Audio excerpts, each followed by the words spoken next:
Iran का Israel पर सबसे बड़ा पलटवार।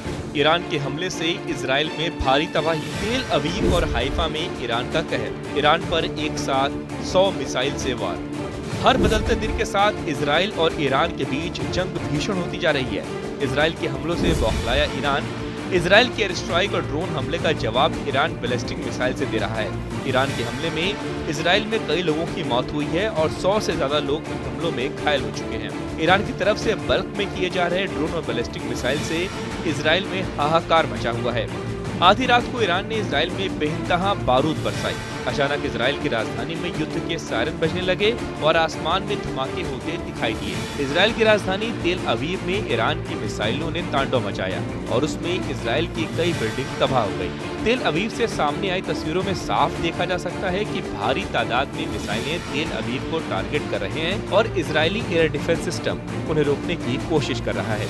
हालांकि कई मिसाइलों को आसमान में तबाह कर दिया गया, लेकिन कुछ मिसाइलों ने तेल अवीव में तबाही मचाई। ऑपरेशन ट्रू प्रॉमिस 3 के तहत ईरान के पलटवार से इजराइल को भारी नुकसान हुआ है। सिर्फ तेल अवीव में ही नहीं, बल्कि ईरान ने इजराइल के हाइफा शहर में भी कई हमले किए और नतीजा आपके सामने है। ईरान की ओर से दागी गई मिसाइलों ने इस बार निशाना बनाया है हाइफा शहर की एक तेल रिफाइनरी को। हमला इतना भीषण था कि टैंकों में धमाके के बाद आग की ऊंची लपटें उठती देखी गईं, जिसके बाद आसपास का इलाका धुएं से घिर गया। रिफाइनरी पर सीधा हमला साफ संकेत है कि अब रणनीतिक और आर्थिक ठिकाने भी ईरान के रडार पर हैं। IRGC का दावा नई रणनीति ने पलट दिया गया। इजराइल ने ईरान के डिफेंस सिस्टम को किया कंफ्यूज। इजरायली डिफेंस सिस्टम ने एक दूसरे को किया टारगेट। चौथे दिन जंग के मैदान में ईरान का पलड़ा भारी होता दिखा। ईरानी आर्मी ने दावा किया कि उसकी नई युद्ध नीति ने इजराइल बुरी तरह फंस चुका है। ईरान ने ऐसी रणनीति से पलटवार किया है कि इजराइल की सबसे बड़ी ताकत उसका डिफेंस सिस्टम कंफ्यूज हो गया। अब ईरान का दावा है कि उसके हमलों के बाद इजराइल का डिफेंस सिस्टम पूरी तरह कंफ्यूज है और वो खुद को ही तबाह कर रहा है। इसे लेकर वीडियो भी जारी किया गया। ईरानी आर्मी ने इसे लेकर बयान जारी किया कि हमारे सटीक हमले से दमनकारी यहूदी राष्ट्र की कमांड और कंट्रोल प्रणालियों को निशाना बनाया। इस हमले में हमने अपनी उच्च तकनीक का इस्तेमाल किया। नई तकनीक से दुश्मन के मल्टी लेयर डिफेंस सिस्टम बेकार हो गए। यहाँ तक कि उनके कुछ पैट्रियट और दूसरे डिफेंस सिस्टम ने एक दूसरे को निशाना बनाया, जिससे इजराइल की सुरक्षा में सेंध लगाई गई और सटीक हमले किए गए। जबकि इजराइल को अमेरिका और पश्चिमी देशों का पूरा समर्थन और नई टेक्नोलॉजी मिली हुई है। ईरान के इस हथियार से खौफ में नेतन्याहू, ये खतरनाक हथियार जिससे कांपता है इजराइल। ईरान के तरकश में पश्चिमी एशिया का सबसे बड़ा खौफनाक हथियार। इजराइल और ईरान दोनों देशों के बीच कई सालों से दुश्मनी का सिलसिला चल रहा है। इस दौरान ईरान चुपचाप अपनी ताकत में इजाफा करता रहा। पिछले दिनों ईरान ने एक ऐसा हथियार बनाया जिससे इजराइल की टेंशन बढ़ गई। ये हथियार है हाइपरसोनिक मिसाइल। इसकी ताकत का अंदाजा इसी बात से लगाया जा सकता है कि आसानी से रडार को चकमा देने में माहिर है और चंद मिनटों में दुश्मन के ठिकानों को तबाह करने की वजह से ज्यादा घातक बन जाती है।